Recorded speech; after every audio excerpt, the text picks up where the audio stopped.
बेटा बात करना बंद करो। एग्जाम्पल 16 मैंने आपको बताया, अगर इनिशियल वेलोसिटी आपके पास ये है और इस पे लगने वाला एक्सीलरेशन वेक्टर अगर कांस्टेंट है, कांस्टेंट होना चाहिए, और इसके बीच में जो एंगल थीटा है, अगर थीटा इन बिटवीन 0 से 180 है, थीटा 0 से 180 होना चाहिए और एक्सीलरेशन कंपलसरी कांस्टेंट होना चाहिए।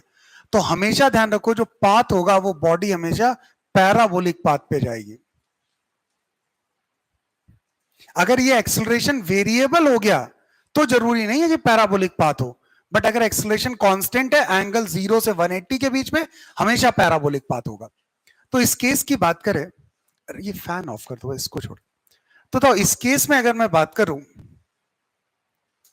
तो यहां पर जैसे ये मोशन दिया हुआ, ये आपके पास एक्स एक्सिस है कुछ, और ये यहां पर वाई एक्सिस है,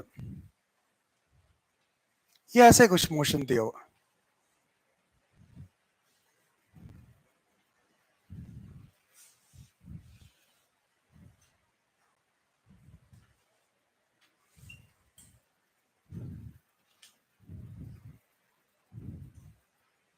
ये ऐसी कहानी है कुछ, this is y, this is x. ठीक, अब सब लोग नोट करना बंद को, मेरी तरफ ध्यान देना। तो यहां पर एक पार्टिकल 3i से मूव कर रहा है, मतलब यहां पर वेलोसिटी आपके पास इस डायरेक्शन में ux आपके पास 3 है। ठीक, अब बताओ एक्सेलरेशन की बात करें, ए वेक्टर है आपके पास माइनस आई कैप माइनस का 0.5 जे कैप। इसका था यहां पर ax आपके पास 1 मीटर पर सेकेंड स्क्वायर है,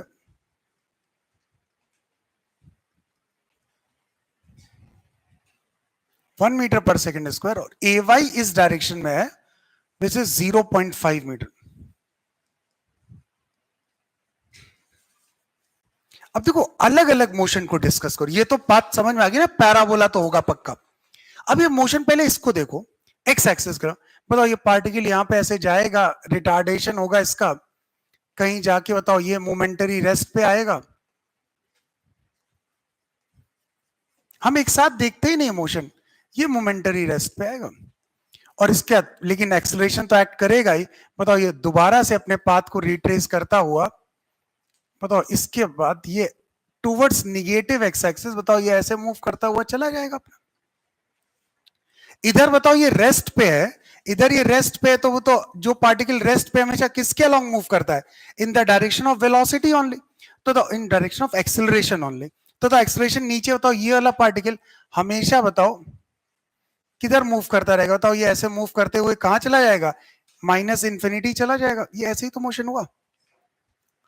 अब अगर यहां पे बात करें, ये यहां तक गया, इसके आगे ये नहीं जा सकता और ये इधर ही चला जाएगा, तो इसके कंबाइंड पाथ को देखें तो ये पाथ ऐसे ही तो कुछ आएगा, ऐसे यहां पर ये रुकेगा जैसे प्रोजेक्टाइल में होता है, बताओ ये ऐसे ही तो चला जाएगा।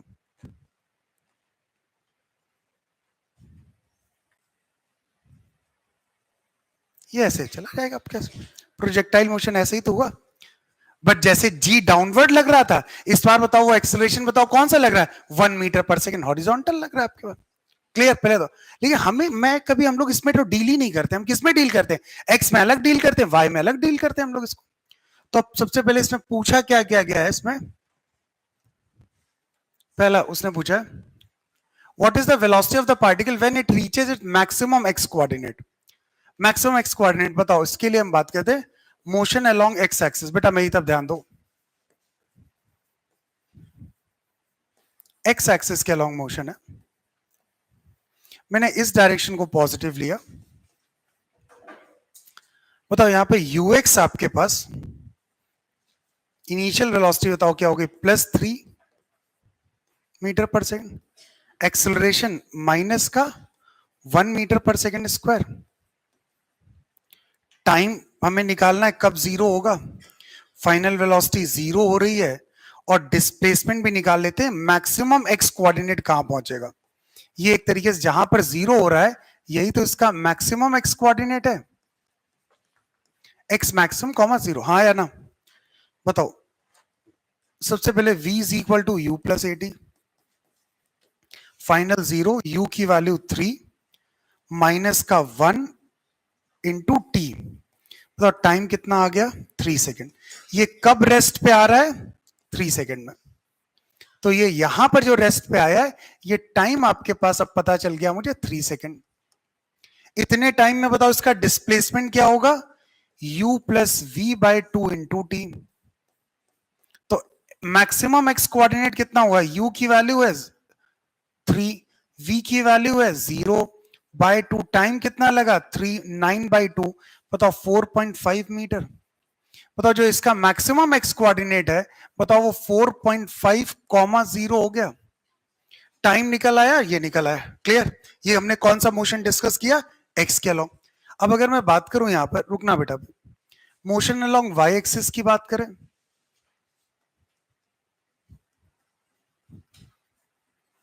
वाई एक्सिस बताओ मोशन डाउनवर्ड में हो रहा है, इसी डायरेक्शन को पॉजिटिव ले लिया, u की वैल्यू 0 है, एक्सेलरेशन 0.5 था ना यार, 0.5 मीटर।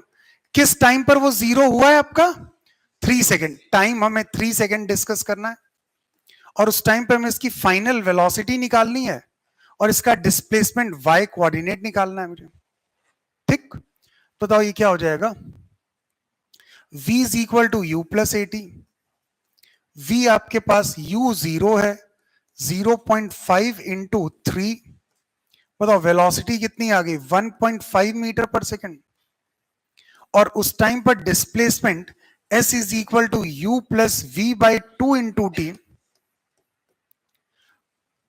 तो y कोऑर्डिनेट हो गया u की वैल्यू 0, वेलोसिटी 1.5 बाय 2, टाइम है 3 बाई 2 और 9 बाई 4, 2.25 मीटर। खत्म हो गया क्वेश्चन यार।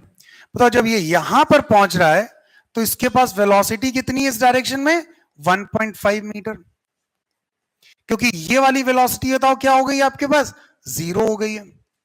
ये एक्स कोऑर्डिनेट की बात करें, एक्स कोऑर्डिनेट कितना हो गया 4.5, वाई कोऑर्डिनेट कितना हो गया माइनस का 2.25 मीटर। देखो पूरा कैलकुलेट हो गया।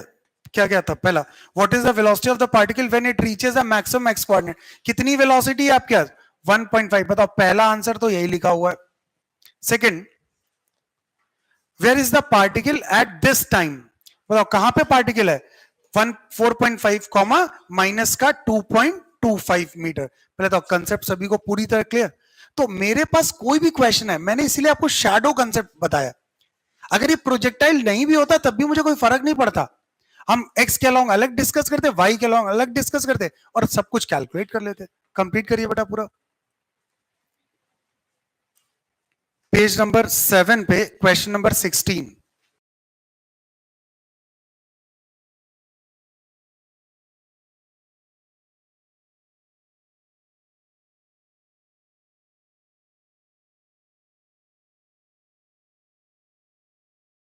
अब तो इस क्वेश्चन 16 में क्या कहा गया, मेरे पास x कंपोनेंट ऑफ वेलोसिटी है, vx की वैल्यू है a नॉट इंटू टी।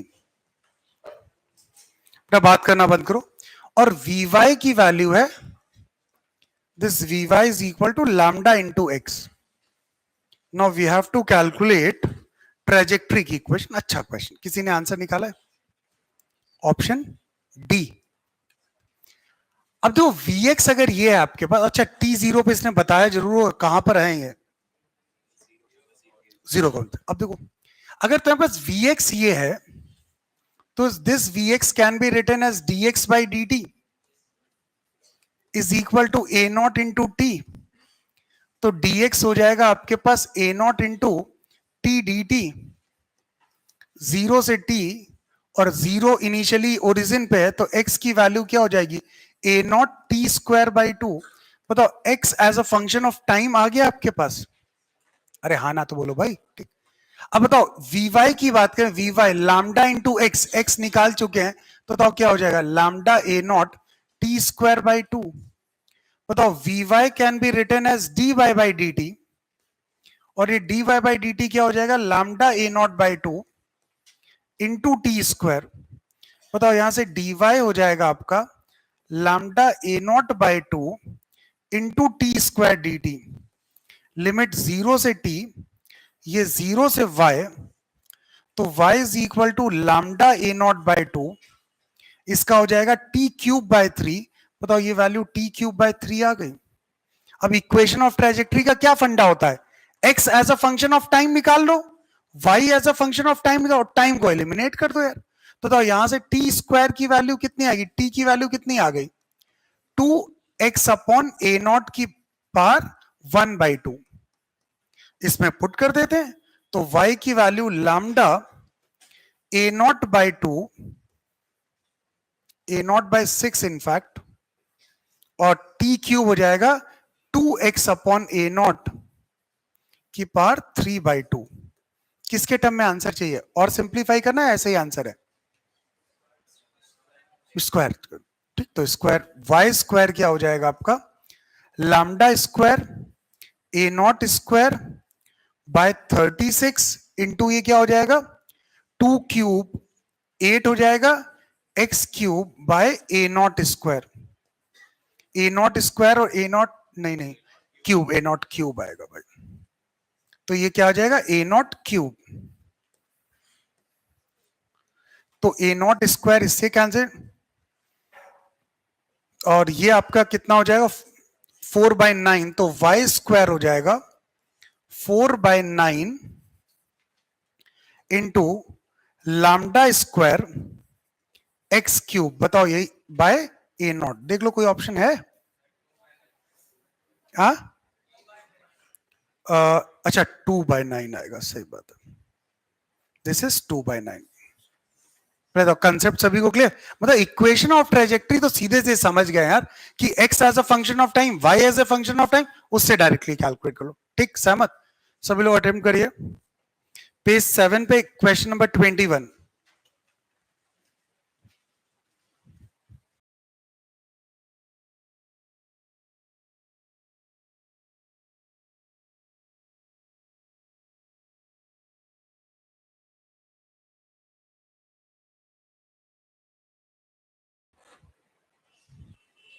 बताओ z किसके बराबर हो गया, A X cube plus B Y square. बेटा बात करना बंद करो, this is A X cube plus B Y square.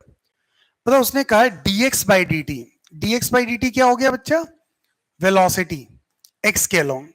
बताओ ये c के बराबर है, अगर ये c है तो ax बताओ dvx बाई डी टी।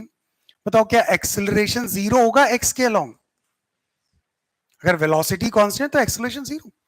इसी तरह उसने हमें बोला है कि dy बाई डी टी मतलब vy, ये dy बाई डी टी बताओ ये भी c के बराबर है, तो इसका मतलब यहां पर ay की बात करें dvy बाई डी टी, बताओ ये आपके वैल्यू 0 के बराबर होगी। क्लियर, अब ये दो थे, अब मुझे इसका अंदर जो भी एक्सेलरेशन है किसके अलोंग है, z के अलोंग। तो ये z दिया तो सबसे पहले vz कैलकुलेट करते हैं, dz बाई डी टी। बताओ ये हो जाएगा a into d x cube by D t. अब बताओ एक्स क्यूब को तो डिफरेंशिएट कर नहीं पाएंगे तो चेन रूल लगाएंगे, इंटू डी एक्स, ठीक है, प्लस इसी तरह b into d y square by D t, इसको भी डिफरेंशिएट नहीं कर पाएंगे तो चेन रूल लगाएंगे dy और dy। तो बताओ vz की वैल्यू आ जाएगी a इंटू, बताओ x cube by D x कितना हो जाएगा 3x स्क्वायर। अरे बोला करो बच्चा, 3x स्क्वायर ये हुआ, और into dx by D t, plus ये हो जाएगा b वाई स्क्वायर का differentiate 2y into d y by D t. अब ध्यान से देखो dy बाई डी टी और dx by D t constant है, तो ये क्या हो जाएगा vz की वैल्यू हो जाएगी 3ac इंटू एक्स स्क्वायर। ये तो dy बाई डी टी भी सी है, तो ट्वाइस b इंटू सी इंटू वाई, इंटू वाई, यही तो है आपका। फिर से एक बार डिफरेंशिएट करो az के लिए, dvz बाई डी टी। बताओ ये क्या हो जाएगा आपका 3ac एक्स स्क्वायर का dx स्क्वायर बाय dt। फिर से बताओ इसको करने के लिए हमें क्या करना पड़ेगा, dx और dx, और ये बताओ क्या हो जाएगा, ट्वाइस b इंटू सी, और dy बाई dt की वैल्यू तो फिर से c हो जाएगी। तो बताओ dx स्क्वायर बाई x बताओ क्या हो जाएगा, az 3ac, और ये हो जाएगा 2x into dx by dt, और ये बताओ क्या हो जाएगा, प्लस का twice b into c square, dx dy by dt value c है। बताओ यहां पे बात करें az की वैल्यू हो गई 6, a इंटू सी है यार,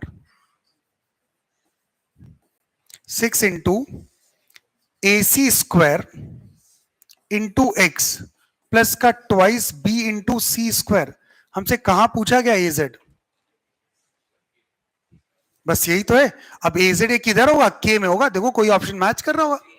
ये बताओ कंसेप्ट के, आपको याद है ऐसे ही इक्वेशन प्रोजेक्टाइल में क्या था, Y square plus 2y plus 2, पहले डिफरेंशिएट किया था, उसका y कंपोनेंट कांस्टेंट था, फिर से डिफरेंशिएट करके हमने एक्सेलरेशन फाइंड आउट कर लिया था। कोई समस्या है इसमें? एक अच्छा क्वेश्चन करते हैं इसमें,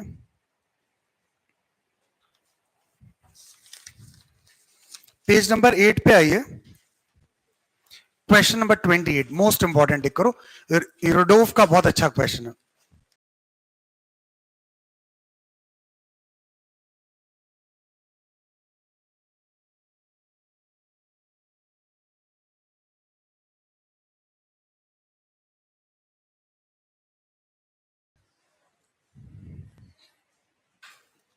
देखो क्या दिया हुआ, velocity v is equal to this ai cap plus bx j cap, ai cap plus bx j cap, a b constant है और पार्टिकल जो है ना x और y जीरो पे, इनिशियल पे जीरो है, मतलब t जीरो पे पार्टिकल, x भी जीरो है और y भी जीरो है।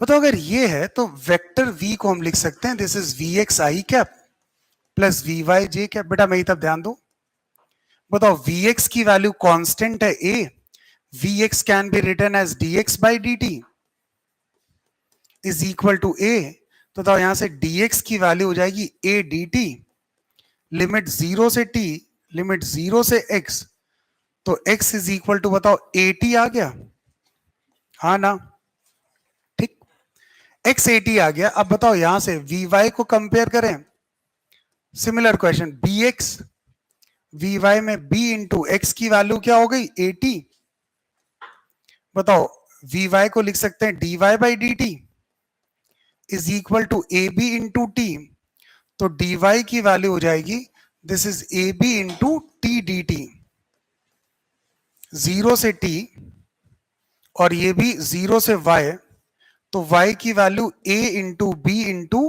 T square by 2। क्या पूछा गया आपके पास,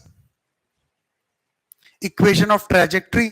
अब बताओ इसके तो t को एलिमिनेट करो, x अपॉन a, और अगर इस इक्वेशन में पुट कर देते हैं तो y is equal to a b by 2, t square कितना हो जाएगा x अपॉन a का होल स्क्वायर, तो y is equal to b x square upon 2a। बताओ ये आपके पास इक्वेशन ऑफ ट्रेजेक्ट्री आ गई।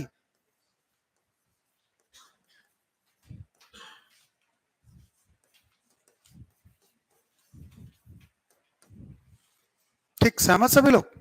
अगर ये इक्वेशन ऑफ ट्रेजेक्ट्री, अब जो मेन पार्ट था, कर्व का हमें रेडियस बताना as a function of x, radius of curvature, बताओ इसको कैसे कैलकुलेट करेंगे।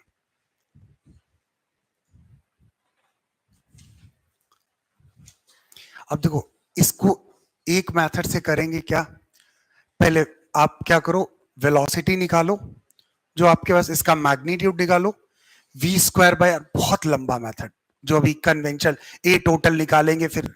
तो एक आपको ट्रिक बताते, एक फॉर्मूला, ये आपके मैथ्स के सिलेबस में है नहीं फॉर्मूला, बट फिजिक्स में कई जगह हमें इसकी जरूरत पड़ती है, इसे डायरेक्ट हम लोग याद रखेंगे। अगर कभी y is equal to f x आपके पास है, ट्रिक ध्यान रखिए बिल्कुल, ट्रिक क्या है, पूरा मैथमेटिकल प्रूफ है इसका, बट हमारे मैथ्स के सिलेबस में नहीं है, इसलिए मैं उस पर जा नहीं रहा हूं। ये आपके y is equal to f x, ये इक्वेशन ऑफ ट्रेजेक्ट्री दे रखी है। और अगर इक्वेशन ऑफ ट्रेजेक्ट्री दे रखी तो हमें अगर रेडियस ऑफ कर्वेचर निकालना है, then this radius of curvature is simply defined as 1 plus dy by dx का होल स्क्वायर की power 3/2 whole divided by d2y by dx2, मतलब 2 बार डिफरेंशिएट करो। ये एक स्टैंडर्ड फॉर्मूला है जिसको हम लोग इन जनरल हर क्वेश्चन में, कहीं पर भी अगर ऐसा कोई क्वेश्चन है जहां पर उसने इक्वेशन ऑफ ट्रेजेक्ट्री हमें दे रखी है, तो हम डायरेक्ट ये फॉर्मूला लगा के अपना आंसर कैलकुलेट करेंगे। मतलब ये बिल्कुल स्टैंडर्ड, आप याद रखो इसे।